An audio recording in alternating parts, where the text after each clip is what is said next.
ओम शांति 6/12/2025 प्रातः मुरली ओम शांति बाप दादा मधुबन। मीठे बच्चे, हाँ जी बाबा, यह शरीर रूपी खिलौना आत्मा रूपी चैतन्य चाबी से चलता है। तुम अपने को आत्मा निश्चय करो तो निर्भय बन जाओगे। प्रश्न है, आत्मा शरीर के साथ खेल खेलते नीचे आई है, इसीलिए उसको कौन सा नाम देंगे? उत्तर है कठपुतली। जैसे ड्रामा में कठपुतलियों का खेल दिखाते हैं, वैसे तुम आत्माएं कठपुतली की तरह 5000 वर्ष में खेल खेलते नीचे पहुंच गई हो। बाप आए हैं तुम कठपुतलियों को ऊपर चढ़ने का रास्ता बताने। अब तुम सिरमत की चाबी लगाओ तो ऊपर चले जाओगे। गीत है, महफिल में जल उठी समा। ओम शांति।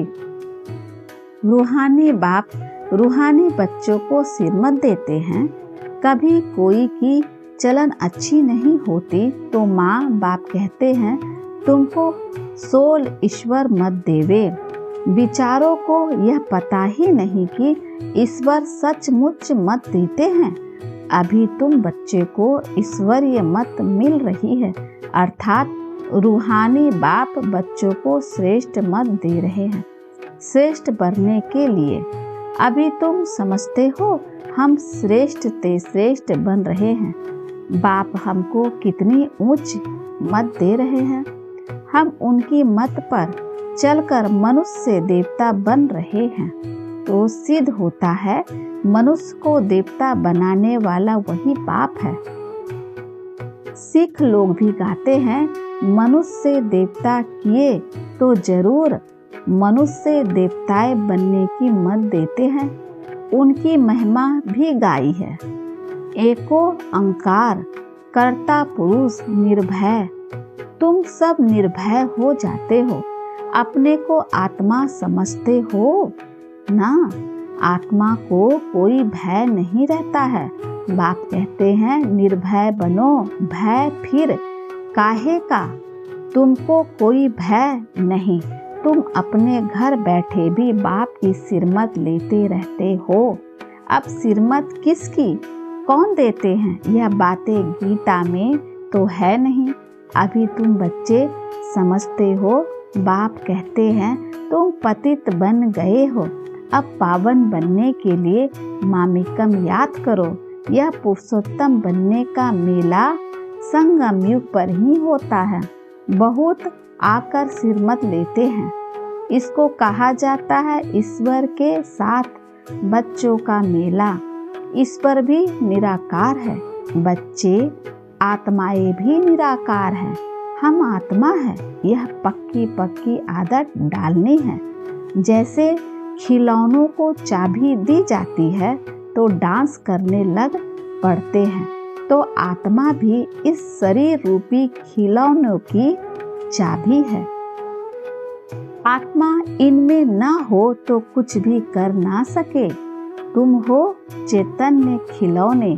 खिलौनों को चाबी नहीं दी जाए तो काम का नहीं रहेगा, खड़ा हो जाएगा। आत्मा भी चैतन्य चाबी है और यह अविनाशी अमर चाबी है।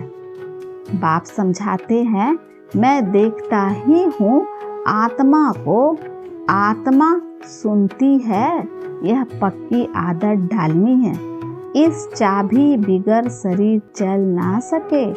इनको भी चाबी अविनाशी मिली हुई है। 5000 वर्ष इसकी चाबी चलती है।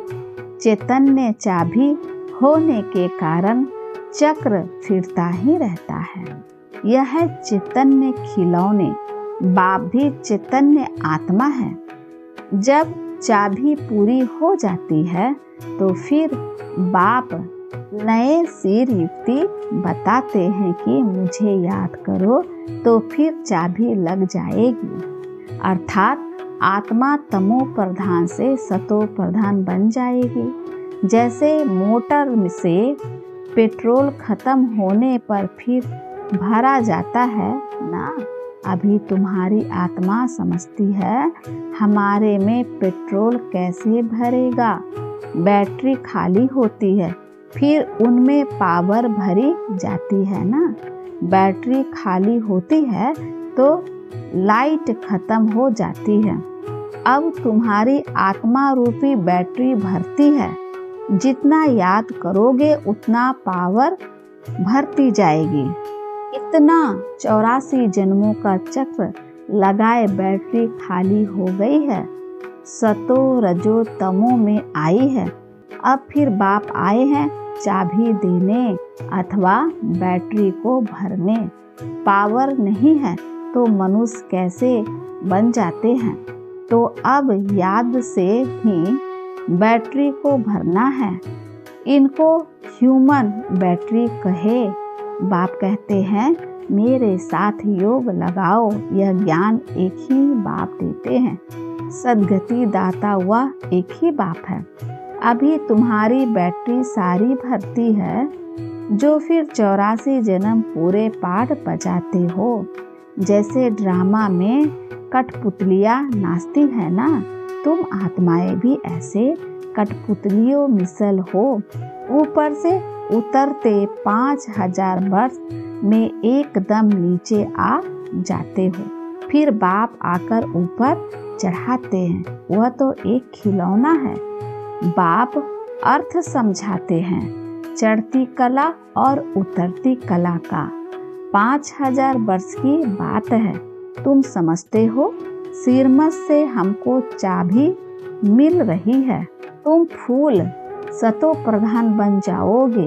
फिर सारा पाठ रिपीट करेंगे। कितनी सहज बात है समझने और समझाने की। फिर भी बाप कहते हैं समझेंगे वही जिन्होंने कल पहले समझा होगा। तुम कितना भी माथा मारो जास्ती समझेंगे ही नहीं। बाप समझ तो सबको एक जैसी ही देते हैं। कहाँ भी बैठो बाप को याद करना है। भल सामने ब्राह्मणी ना हो तो भी तुम याद में बैठ सकते हो। मालूम है बाप की याद से ही हमारे विकर्म विनाश होंगे, तो उस याद में बैठ जाना है। कोई में बिठाने की दरकार नहीं है। कोई को बिठाने की दरकार नहीं है। खाते पीते स्नान आदि करते बाप को याद करो। थोड़ा टाइम दूसरा कोई सामने बैठ जाते हैं। ऐसे नहीं कि वह मदद करते हैं, तुमको नहीं। हर एक को अपने को ही मदद करनी है। ईश्वर ने तो मत दी है कि ऐसे ऐसे करो तो तुम्हारी देवी बुद्धि बन जाएगी। यह टेम्पटेशन दी जाती है। सिरमत तो सबको देते रहते हैं। इतना जरूर है किसकी बुद्धि ठंडी है किसकी तेज है। पावन के साथ योग नहीं लगाता तो बैटरी चार्ज नहीं होती। बाप की सिरमत नहीं मानते हैं, योग लगाता ही नहीं। तुम अभी फील करते हो हमारी बैटरी भरती जाती है। तमो प्रधान से सतो प्रधान तो जरूर बनना है। इस समय तुमको परमात्मा की सिरमत मिल रही है। यह दुनिया बिल्कुल नहीं समझती। बाप कहते हैं मेरी इस मत से तुम देवता बन जाते हो। इससे ऊंच चीज कोई होती नहीं। वहाँ यह ज्ञान नहीं रहता। यह भी ड्रामा बना हुआ है। तुमको पुरुषोत्तम बनने के लिए बाप संगम पर ही आते हैं, जिनका फिर यादगार भक्ति मार्ग में मनाते हैं। दशहरा भी मनाते हैं ना। जब बाप आते हैं तो दशहरा होता है। 5000 वर्ष बाद हर बात रिपीट होती है। तुम बच्चों को ही यह ईश्वर मत अर्थात सिर मत मिलती है, जिससे तुम श्रेष्ठ बनते हो। तुम्हारी आत्मा सतो प्रधान थी, वह उतरते उतरते तमो प्रधान भ्रष्ट बन जाती है। फिर बाप बैठ ज्ञान और योग सिखलाकर सतो प्रधान श्रेष्ठ बनाते हैं। बतलाते हैं तुम सीढ़ी नीचे कैसे उतरते हो। ड्रामा चलता रहता है। इस ड्रामा के आदि मध्य अंत को कोई भी जानते नहीं है।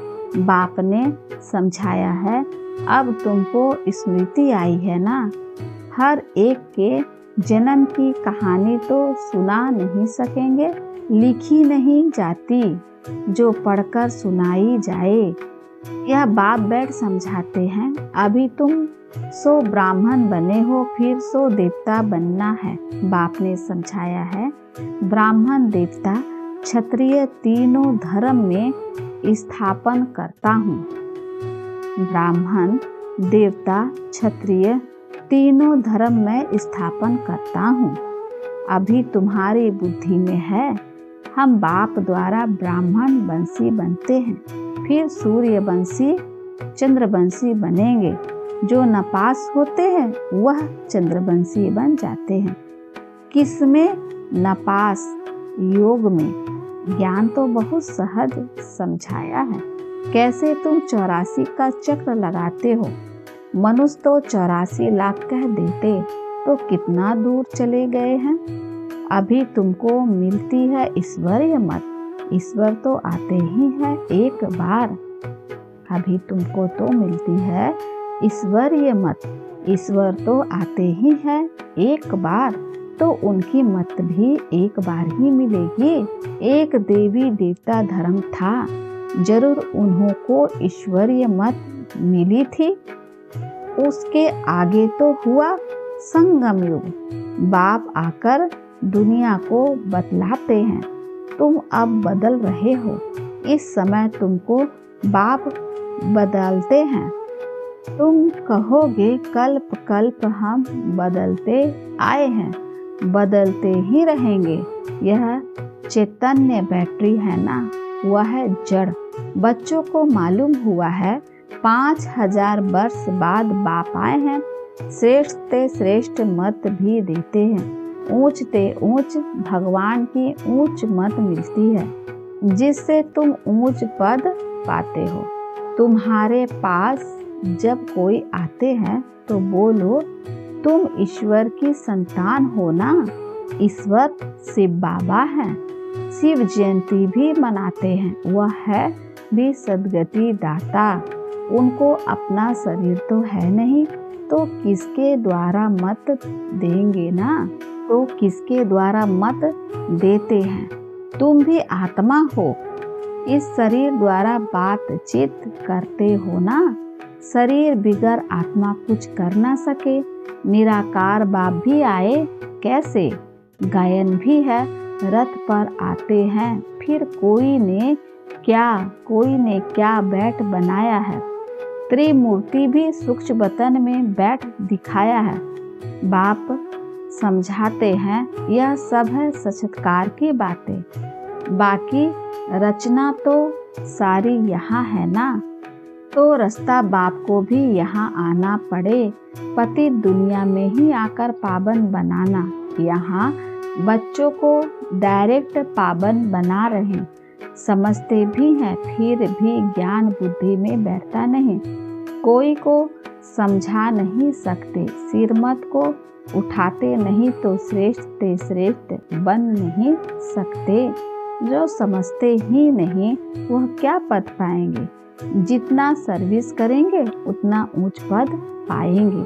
बाप ने कहा है, हड्डी हड्डी सर्विस में देनी है, ऑलराउंडर सर्विस करनी है। बाप की सर्विस में हम हड्डी देने भी तैयार हैं। बाप की सर्विस में हम हड्डी देने के लिए भी तैयार हैं। बहुत बच्चियां तड़पती रहती है सर्विस के लिए। बाबा हमको छुड़ाओ तो हम सर्विस में लग जाए, जिससे बहुतों का कल्याण हो। सारी दुनिया तो जिस्मानी सेवा करती है, उससे तो सीढ़ी नीचे ही उतरते आते हो। अभी इस रूहानी सेवा से चढ़ती कला होती है। हर एक समझ सकते हैं, यह फलाने हमसे जास्ती सर्विस करते हैं। सर्विस बलू अच्छी बच्चियां है तो सेंटर भी संभाल सकती है। क्लास में नंबरवार बैठते हैं, यहाँ तो नंबरवार नहीं बिठाते हैं। फर्क हो जाएगा, समझ तो सकते हैं ना। सर्विस नहीं करते तो जरूर पद भी कम हो जाएगा। पद नंबरवार बहुत है ना, परंतु वह है सुख धाम, यह है दुख धाम। वहाँ बीमारी आदि कोई होती नहीं, बुद्धि से काम लेना पड़ता है। समझाना चाहिए, हम तो बहुत कम पद पा लेंगे, क्योंकि सर्विस तो करते नहीं हैं। सर्विस से ही पद मिल सकता है। अपनी जांच करनी चाहिए। हर एक अपनी अवस्था को जानते हैं। मम्मा बाबा भी सर्विस करते आए हैं। अच्छे अच्छे बच्चे भी हैं, भल नौकरी में भी हैं। उनको कहा जाता है हाफ पे पर भी छुट्टी लेकर जाए, सर्विस करो, हर्जा नहीं है। जो बाबा की दिल पर सो काउसी तख्त पर बैठते हैं, नंबरवार पुरुषार्थ अनुसार ऐसे ही विजय माला में आ जाते हैं। अर्पण भी होते हैं, सर्विस भी करते हैं। कोई तो भल अर्पण होते हैं, सर्विस नहीं करते तो पद कम हो जाएगा ना। यह राजधानी स्थापन होती है सिरमत से, ऐसा कभी सुना? अथवा पढ़ाई से रजाई स्थापन होती है, यह कभी सुना, कभी देखा है? हाँ, दान पुण्य करने से जरा राजा के घर जन्म ले सकते हैं, बाकी पढ़ाई से रजाई पद पाए ऐसा तो कभी सुना नहीं होगा, किसी को पता भी नहीं। बाप समझाते हैं, तुमने ही पूरे 84 जन्म लिए हैं, तुमको अब ऊपर जाना है। बहुत इजी, तुम कल्प समझते हो। नंबरवार पुरुषार्थ अनुसार बाप याद प्यार भी नंबरवार पुरुषार्थ अनुसार देते हैं। बहुत याद प्यार उनको देंगे जो सर्विस में हैं।